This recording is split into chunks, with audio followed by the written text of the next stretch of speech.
नमस्कार दोस्तों। अर्नब गोस्वामी की व्हाट्सएप चैट लीक्स पर पूरे देश में बहुत हल्ला मचा, स्पेशली सोशल मीडिया पर। आप लोगों ने अपनी इतनी आवाज उठाई कि फाइनली कुछ दिनों बाद जाकर कुछ गिने चुने मेन स्ट्रीम मीडिया चैनल्स को भी इस इशू पर अपना मुंह खोलना पड़ा। ये चैट्स और फैली और लोगों ने पढ़नी शुरू करी और कई लोगों ने स्क्रूटनाइज करनी शुरू करी, और इसी रीजन से दोस्तों पिछले कुछ दिनों में इन चैट्स में कुछ नए खुलासे हुए हैं। कुछ और नई एक्सप्लोसिव चीजें पाई गई हैं इन चैट्स में, जिनके बारे में मैंने पिछले वीडियो में बात नहीं करी थी। तो आज के इस वीडियो में दोस्तों मैं नई चीजों के बारे में बताना चाहूंगा आपको कि और क्या नए खुलासे हुए हैं और क्या नई चीजें पता चली हैं हमें इन चैट्स के द्वारा। साथ ही साथ पिछले वीडियो के बाद कई अर्नब गोस्वामी के फैंस ने कहा था कि ये चैट्स तो झूठी हैं, फेक हैं, अर्नब को फंसाने की कोशिश करी जा रही है। तो उसकी भी बात मैं आज के इस वीडियो में करना चाहूंगा, क्योंकि अर्नब गोस्वामी ने ऑफिशियली अपना रिस्पॉन्स भी दिया है इन चैट लीक्स के बाद। तो उसकी भी बात करेंगे आज। पहले बात करते हैं दोस्तों नए खुलासों के बारे में। क्या नई चीजें पाई गई हैं इस एलिजिड चैट लीक में। पहली चीज, एक्स बीएआरसी के जो चीफ थे पार्थोदास गुप्ता, एलिजिडली वो एक ट्रोल आर्मी हायर करना चाहते थे जर्नलिस्ट के ऊपर भेजने के लिए, मतलब ट्रोल अटैक करवाना चाहते थे अपने क्रिटिक्स और जर्नलिस्ट पर। 10 दिसंबर 2018 पार्थोदास गुप्ता एलिजिडली अर्नब गोस्वामी को लिखते हैं, can you get someone to troll this tweet asking then why his sister channel is trusting on the same ratings from the same system। इस कॉन्वर्सेशन का कॉन्टेक्स्ट शायद ये है कि ये बीआरसी के चीफ कह रहे हैं कि इस इंसान को ट्रोल कर दो, और ट्रोल करते वक्त पूछो कि इसका दूसरा चैनल हमारे से टीआरपी क्यों लेता है, अगर इतना ही प्रॉब्लम है इस टीआरपी के सिस्टम से तो। और अर्नब गोस्वामी से तो ऐसे ट्रोल करने के लिए पूछते हैं जैसे कि अर्नब कोई मैनेजर हो किसी ट्रोल आर्मी के। इस पूरे इंसिडेंट में सिर्फ अर्नब की ही चैट लीक नहीं हुई है, पार्थोदास गुप्ता की एक और चैट लीक हुई है जो कि राम गरिया नाम के एक आदमी के साथ थी, जो कि थे फॉर्मर बीएआरसी के चीफ ऑपरेटिंग ऑफिसर। ये इंसान भी आज के दिन अंडर अरेस्ट है मुंबई पुलिस के द्वारा टीआरपी स्कैम केस में। 30 मई 2019 को पार्थोदास गुप्ता एलिजिडली राम गरिया को लिखते हैं, ask Vikas to get him trolled. Newslaundry ने यहां पर थोड़ी गहराई से जांच करी तो पता लगाया कि ये विकास नाम के इंसान है, विकास खानचंदानी, जो कि रिपब्लिक मीडिया नेटवर्क के सीईओ हैं। इन्हें भी अरेस्ट किया गया था टीआरपी स्कैम के केस में मुंबई पुलिस के द्वारा। तो विकास जो कि रिपब्लिक टीवी के सीईओ हैं, एलिजिडली इनकी भी एक चैट लीक हुई है रोमिल राम गरिया के साथ, जो कि बीएआरसी में काम करते हैं। और 2017 की इस चैट में रोमिल विकास को बताते हैं कि कल एक स्टोरी आ सकती है जो कहेगी कि रिपब्लिक टीवी की जो चेन्नई की रेटिंग्स हैं वो एक एनोमली है, मतलब आमतौर पे ऐसा नहीं होता, एक एक्सेप्शन है कि ऐसा हो गया। तो अपनी ट्रोल आर्मी को रेडी रखना ट्रोल करने के लिए टाइम्स नाउ को अपनी कोलकाता की रेटिंग्स पर। इतना ही नहीं दोस्तों, 3 जून 2020 को दास गुप्ता राम गरिया को मैसेज में एलिजिडली लिखते हैं, if you remember we had a proposal for a troll army of verified handles, do you have it, need one for a client. और राम गरिया रिस्पॉन्ड करते हैं allegedly, I had him in my phone, let me check and revert. मतलब यहां पे ना सिर्फ एक troll army की बात करी जा रही है, बल्कि एक ऐसी ट्रोल आर्मी की बात करी जा रही है जिसमें वेरीफाइड लोग हों जो ट्रोल बन के काम करेंगे। सोचकर देखिए दोस्तों यहां पर कितना बड़ा कॉन्फ्लिक्ट ऑफ इंटरेस्ट है। बीएआरसी एक ऐसी एजेंसी है जिसका काम है टीवी रेटिंग्स निकालना, टीआरपीस देना टीवी चैनलों को डेटा के बेसिस पर। अब बीएआरसी के सीईओ अगर यहां पर एक टीवी चैनल के हेड से इतने क्लोजली ट्रोल आर्मी हायर करने की बात करेंगे, तो यहां पर क्या ये लगता है आपको ये टीआरपीज एक फेयर तरीके से दी जा रही होंगी? ये एक डेफिनेटली सवाल है जो यहां पर खड़ा होएगा। दूसरा बड़ा खुलासा, अपेरेंटली ट्रोलिंग इकलौता तरीका नहीं था अपने कंपटीशन को दबाने का।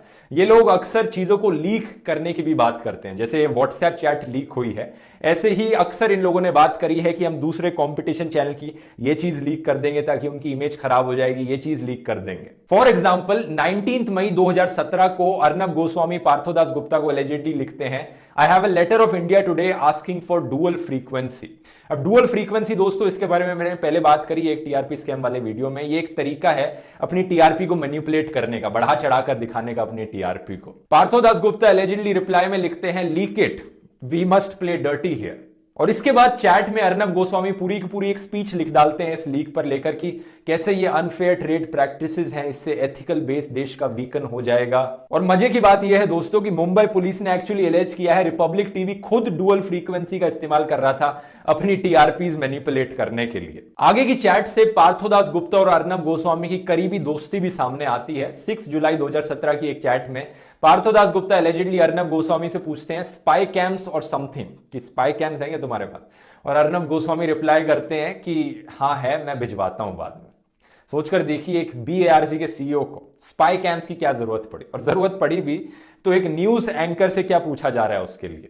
तीसरा बड़ा खुलासा, इन चैट लीक्स को देखकर दोस्तों ये चीज बड़ी क्लियर हो जाती है कि अर्नब गोस्वामी जो टीवी पर बोलते हैं, जिसका नाटक करते हैं, जो हल्ला मचाते हैं टीवी पर, और जो प्राइवेटली जिन चीजों में बिलीव करते हैं, उसमें जमीन आसमान का अंतर है।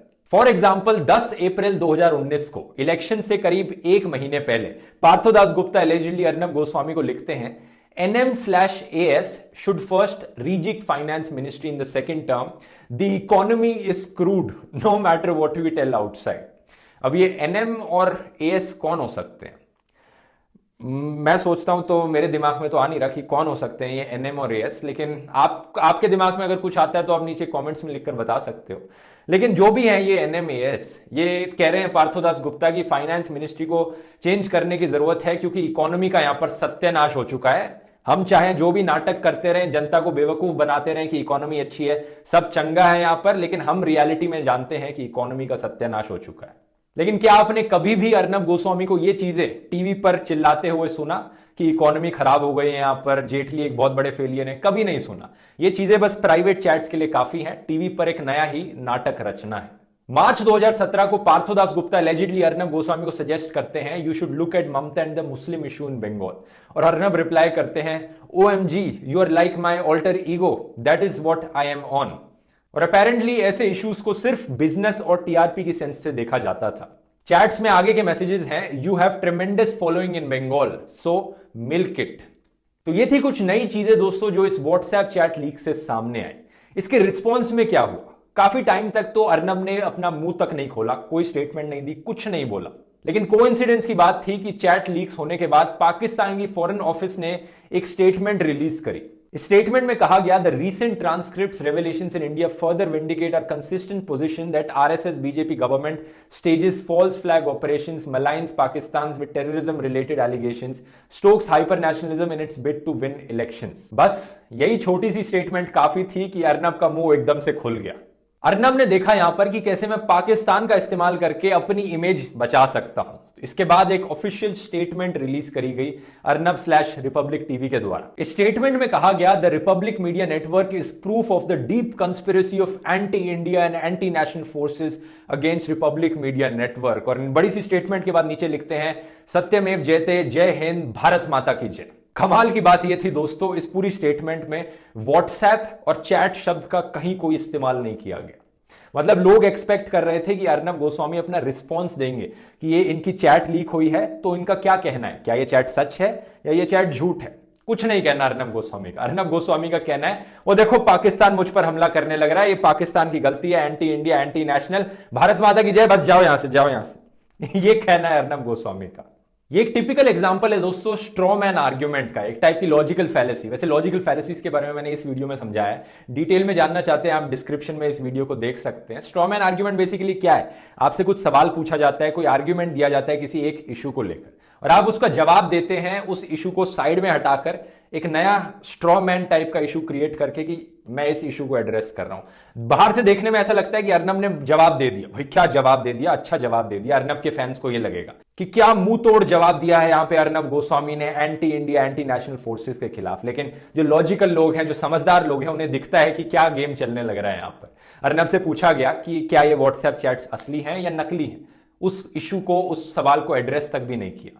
इसके बाद कांग्रेस के कुछ लीडर्स ने भी इस व्हाट्सएप चैट के इशू को उठाया, कहा इसकी पार्लियामेंट में चर्चा होनी चाहिए, अर्नब गोस्वामी को अरेस्ट किया जाना चाहिए यहां पर क्योंकि उन्होंने मिलिट्री सीक्रेट्स लीक किए हैं। और उसके रिस्पॉन्स में भी रिपब्लिक टीवी ने क्या हैशटैग चलाया, hashtag Arnab fights back. Arnab ने कहा वो कांग्रेस को सू करेंगे, लेकिन अभी भी इस सवाल का जवाब नहीं दिया कि वो चैट्स असली हैं या नकली हैं।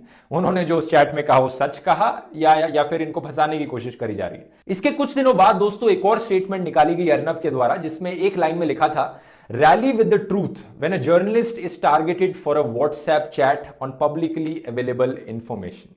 अब इस स्टेटमेंट से मेरा मानना है दोस्तों, मेरा ओपिनियन है ये कि ये चीज बड़ी क्लियर हो जाती है कि अर्नब गोस्वामी बेसिकली एडमिट करने लग रहे हैं कि ये जो चैट्स लीक हुई हैं ये असली चैट्स हैं, ये इनकी खुद की चैट्स, क्योंकि ये जनता से कह रहे हैं कि मेरे को सपोर्ट करो, मैंने तो बस व्हाट्सएप में वही लिखा है जो पब्लिकली अवेलेबल इंफॉर्मेशन थी। तो इसका मतलब ये हुआ कि अर्नब गोस्वामी इनडायरेक्टली एक्सेप्ट कर रहे हैं जो व्हाट्सएप चैट्स में लिखा गया है वो इन्हीं के द्वारा लिखा गया है। क्योंकि इन 3 स्टेटमेंट्स के बाद भी दोस्तों अर्नब ने कभी भी ऐसा नहीं कहा कि ये चैट्स झूठी हैं, ये चैट्स फेक हैं, ऐसा कभी नहीं कहा गया। बस पूरे टाइम ये कहा गया कि हमें टारगेट करने की कोशिश करी जा रही है एंटी इंडिया फोर्सेस के द्वारा, एंटी नेशनल फोर्सेस के द्वारा, वही वही बार बार सेम नौटंकी जो और भी इश्यूज में करी जाती है अर्नब के द्वारा। इस पूरे इशू में लेटेस्ट अपडेट यह है दोस्तों कि अर्नब गोस्वामी ने एक और बार इसे डाइवर्ट करने की कोशिश करी है, लोगों का ध्यान भटकाने की कोशिश करी है। कैसे?